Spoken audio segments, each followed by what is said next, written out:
দেওবাৰে দিনৰ 11 বজাত তিনিচুকীয়া জিলা সদিয়া আঞ্চলিক সমিতিৰ অন্তৰ্গত গাঁওবুঢ়া প্ৰধান কাৰ্যালয়ত উপসভাপতি ইন্দ্ৰেশ্বৰ কোচ সভাপতিত্বত তিনিচুকীয়া জিলা কোচ ৰাজবংশী ছাত্ৰ সন্থাৰ লগতে কোচ ৰাজবংশী মহিলা পৰিষদৰ যুটীয়া উদ্যোগত প্ৰথম কাৰ্যনিৰ্বাহ সভা অনুষ্ঠিত হয়। এই সভাত উপস্থিত থাকে কেন্দ্ৰীয় সমিতিৰ সভাপতি নিতুল ৰাজবংশী, উপসভাপতি টংকেশ্বৰ কোচ, জিলা উপদেষ্টা গুণ বৰা, নাগৰিক মঞ্চসহ সম্পাদক ধৰ্মেশ্বৰ ডেকা, মহিলা পৰিষদৰ সম্পাদিকা পনিতা কোচ।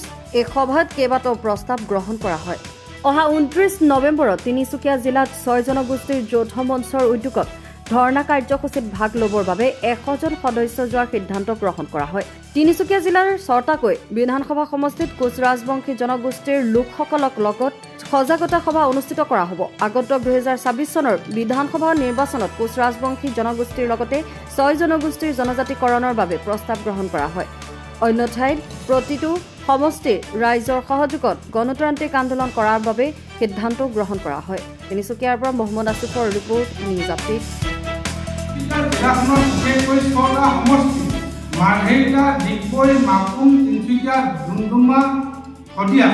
এই সমষ্টিকেইটাত আমাৰ যিমান সংখ্যক কোচাবংশী জনগোষ্ঠী বিভিন্ন ক্ষেত্ৰত ৰাজনৈতিক, সামাজিক, অৰ্থনৈতিক, ভাষিক বিভিন্ন ক্ষেত্ৰত যি বঞ্চিত হৈ আছে, এই বঞ্চিত হৈ থকা আমাৰ ৰাইজৰ কাৰণে ভাৰতীয় সংবিধানৰ আধাৰত থকা যি আমাৰ সাংবিধানিক অধিকাৰ, সেই অধিকাৰসমূহ আমি আজৰি আনিবৰ কাৰণে আজি কাৰ্যনিৰ্বাহ সভাত আমি এইটো সৰ্বসন্মত প্ৰস্তাৱ গ্ৰহণ কৰা হয়।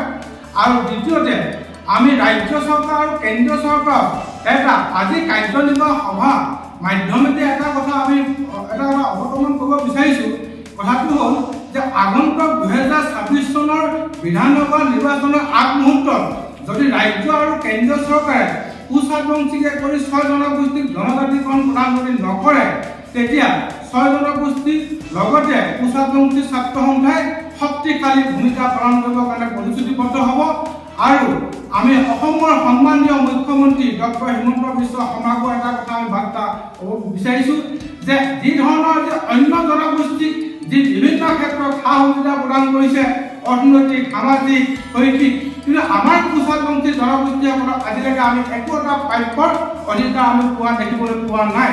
সেই গতিকে সদৰ অসম কোচ ৰাজবংশী ছাত্ৰ সন্থা, কোচ ৰাজবংশী মহিলা পৰিষদৰ আমি যুটীয়া কাৰ্যনিৰ্বাহ সৰ্বসদা সিদ্ধান্ত মৰ্মে আজি আপোনালোকৰ আগত এই কথা অৱগত কৰিলোঁ। এয়াই আমি আজি কাৰ্যনিৰ্বাহ সভাৰ আজি সৰ্বসন্মত সিদ্ধান্ত। ধন্যবাদ। 17/11/2024 তাৰিখ আজি দেওবাৰে তিনিচুকীয়া জিলা সদিয়া সমষ্টিৰ অন্তৰ্গত গাঁওবুঢ়া প্ৰধান কাৰ্যালয়ত অনুষ্ঠিত হোৱা সদৌ অসম কোচ ৰাজবংশী ছাত্ৰ সন্থা আক্ৰাছু কোচ ৰাজবংশী মহিলা পৰিষদৰ যুটীয়া কাৰ্যনিৰ্বাহ সভাত অনুষ্ঠিত হৈ যায়।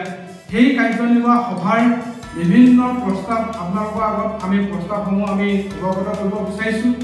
1 নম্বৰ প্ৰস্তাৱ হ'ল 6 জনগোষ্ঠী যৌথ মঞ্চ অসমৰ উদ্যোগত আমাৰ যি এলানি কাৰ্যসূচী ঘোষণা কৰা হৈছিলে 29/11/2024 এই তিনিচুকীয়া চহৰৰ পৰা আমাৰ চলিয়ানগৰ খেলপথাৰত